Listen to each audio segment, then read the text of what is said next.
नमस्कार मित्रों, आज हम फिर से आपके लिए लेकर आए हैं कुछ बहुत ही सुंदर कहानियाँ। आशा है आपको यह कहानियाँ अवश्य ही पसंद आएंगी। आपसे एक निवेदन है कि हमारे चैनल को सब्सक्राइब अवश्य करें ताकि इस प्रकार की कहानियाँ हम आप तक पहुँचाते रहें। यदि आपको रात में नींद ना आती हो तो आप सोते समय भी इन कहानियों को सुन सकते हैं। ये आपको नींद लाने में भी मदद करेंगी। तो आइए बिना देर किए शुरू करते हैं आज की कहानियाँ। एक बार एक देवता पर ब्रह्मा जी प्रसन्न हो गए। उस देवता को महर्षि दुर्वासा ने श्राप दे दिया था कि तू अब देवता नहीं रहेगा। देवता ने कहा, अगर मैं देवता नहीं रहूँगा तो ना सही, मैं बहुत दिन देवता रह चुका, स्वर्ग के भोग से ऊब गया हूँ। उसने बूढ़े बाबा ब्रह्मा जी की प्रार्थना की। ब्रह्मा जी ने प्रसन्न होकर कहा, तुम जो कहोगे तुमको वही बना दिया जाएगा। देवता ने पहले कुछ देर सोचा और फिर कहा, एक बार मुझे अब सब लोग देख कर आने दीजिए। जितने भी लोग हैं मैं सभी लोगों में एक बार घूमना चाहता हूँ, भ्रमण करना चाहता हूँ। ब्रह्मा जी ने स्वीकार कर लिया।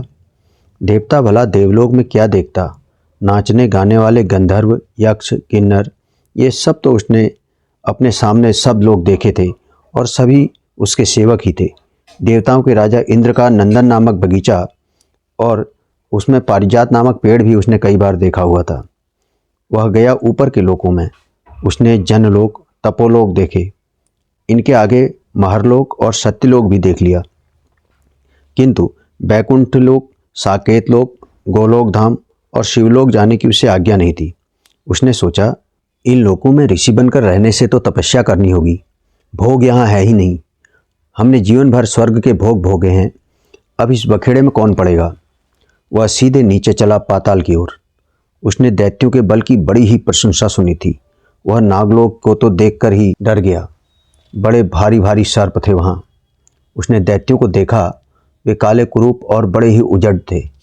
इतना कुरूप होना वह नहीं चाहता था। वह पृथ्वी पर आ गया।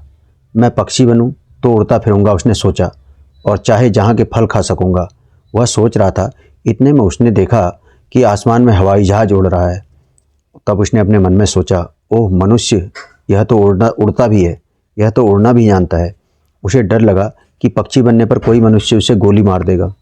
तब उसने सोचा, मैं जल में रहूँगा। उसने सोचा, परंतु जल में ऊपर पानी का जहाज और भीतर पनडुब्बी चल रही थी। मनुष्य का भय यहाँ भी था। जल में भी एक जीव दूसरे पर आक्रमण करते ही रहते हैं। बाहर हाथी, सिंह, सब बलवान पशु उसने देखे। मनुष्य सबको पकड़कर बंद कर लेता है, सबको सेवक बना लेता है।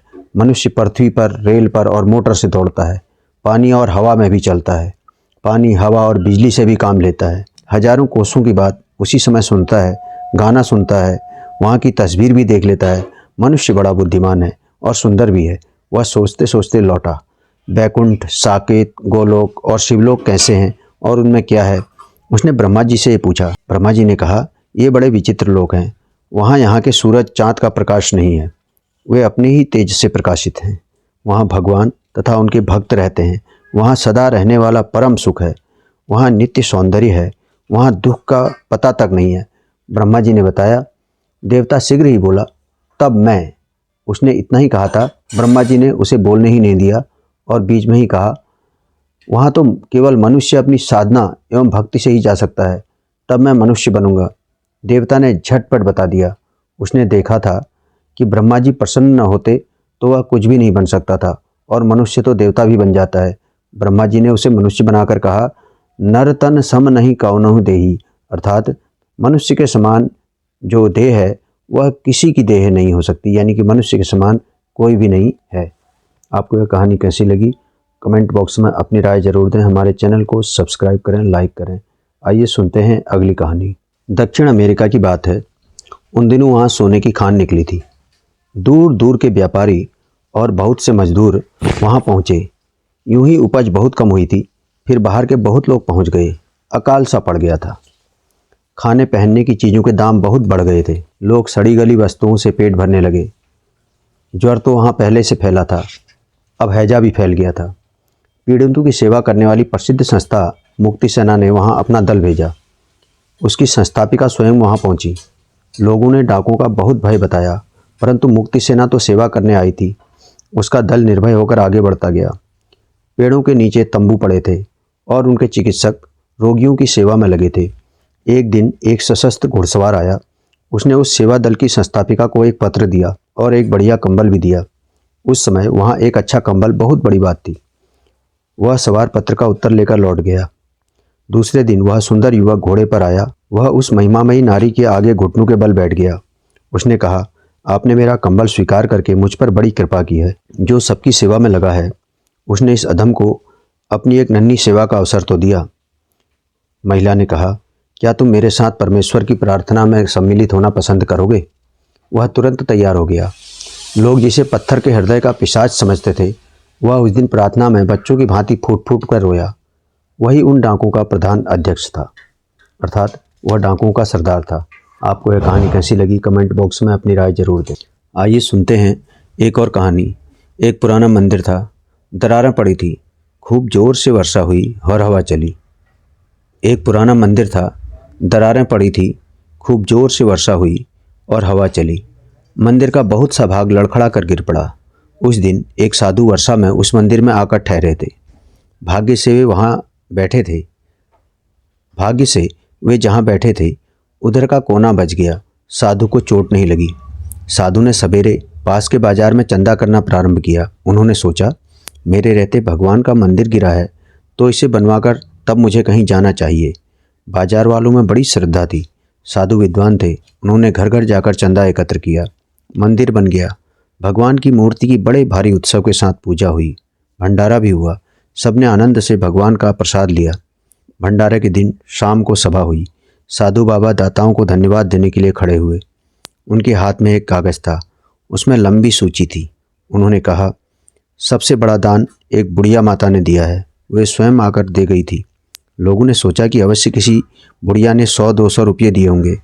कई लोगों ने 100 रुपये दिए थे, लेकिन सबको बड़ा आश्चर्य हुआ जब बाबा ने कहा, उन्होंने मुझे 4 आने पैसे और थोड़ा सा आटा दिया है। लोगों ने समझा कि साधु हंसी कर रहे हैं। साधु ने आगे कहा, वो लोगों के घर आटा पीसकर अपना काम चलाती है।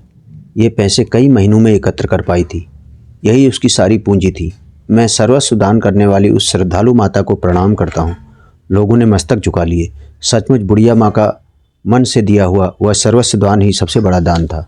आपको यह कहानी कैसी लगी कमेंट बॉक्स में अपनी राय जरूर दें।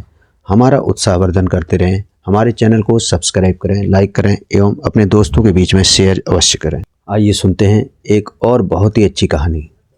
एक गांव में एक लड़का रहता था। उसके पिता ने उसे पढ़ने के लिए काशी भेज दिया। उसने पढ़ने में परिश्रम किया। ब्राह्मण का लड़का था, बुद्धि बहुत तेज थी। जब वह काशी से अपने गांव में लौटा तब वह व्याकरण का आचार्य हो गया था। गांव में दूसरा उसके बराबर कोई भी पढ़ा लिखा नहीं था। सब लोग उसका बड़ा आदर करते थे। इसी कारण उसका घमंड और बढ़ता गया। एक बार उस गांव में एक बारात आई। बारात में 2-3 बूढ़े पंडित थे। विवाह में शास्त्रार्थ तो होना ही था। जब सब लोग बैठे थे तब शास्त्रार्थ की बारी आई। सबसे पहले उस घमंडी लड़के ने ही प्रश्न किया। पंडितों ने धीरे से उत्तर दे दिया। अब पंडितों में से एक ने उससे पूछा कि असभ्य किसे कहते हैं। लड़के ने बड़े रौब से उत्तर दिया, जो बड़ों का आदर न करे और उनके सामने उद्दंड व्यवहार करे और अनुचित व्यवहार करे, उसी को असभ्य कहते हैं। संभवतः आप यह मान लेंगे कि असभ्य पुरुष से बोलने वाला भी असभ्य ही होता है, ऐसा पंडितों ने कहा। लड़का बोला, निश्चय ही। लड़के ने बड़े ही जोश के साथ उत्तर दिया। तब पंडितों ने कहा, तब मैं आपसे बोलना बंद करता हूँ। उनमें से एक वृद्ध पंडित मुस्कुरा पड़े। लड़का क्रोध से एकदम लाल हो उठा। पंडितों ने कहा, क्योंकि आपके पूज्य पिता तो वहाँ पीछे बैठे हैं और आप यहाँ डटे हुए हैं। एक बार बुला तो लेना था उनको। पंडित जी ने व्यंग कर दिया। चिल्ला करके लड़का बोला, मैं आचार्य हूँ। पंडित ने हंसते हुए कहा, आचार्य होने से कोई सभ्य नहीं हो जाता। आपने अभी बुद्धिमानों का साथ नहीं किया है। इस बात पर लड़के के पिता भी लड़के से अधिक लज्जित हो गई और लड़का बहुत लज्जित हुआ। हमारी कहानी आपको कैसी लगी कमेंट बॉक्स में अपनी राय जरूर दें। हमारे चैनल को सब्सक्राइब करें, जिससे हमें लगेगा कि आपको ये कहानियाँ पसंद आई। आप सभी का धन्यवाद।